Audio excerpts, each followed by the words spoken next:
Once upon a time, in a small town, there lived a woman named Sarah who had always longed to have children. However, years passed and her womb remained barren, causing her immense sadness. Sarah's husband John, who had initially promised to stand by her, grew impatient and began to mock her for her inability to bear children. The ridicule of her own husband was a heavy burden for Sarah to bear, and it eventually led to the collapse of their marriage.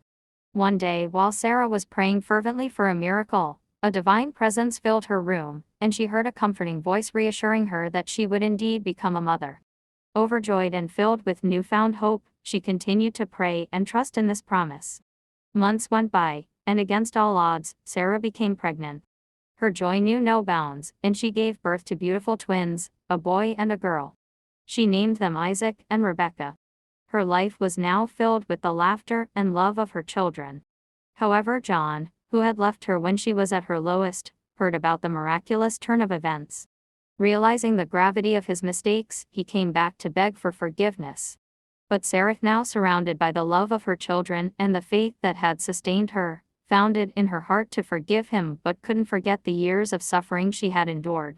It was a poignant moment when John, realizing that his actions had cost him the love of his life and the opportunity to be a part of their children's lives, had to accept the consequences of his choices. The twins, Isaac and Rebekah, grew up in a home filled with love, and Sarah's faith had been rewarded. This story serves as a reminder that miracles can happen when one holds on to their faith, and that the consequences of one's actions can sometimes be irreversible.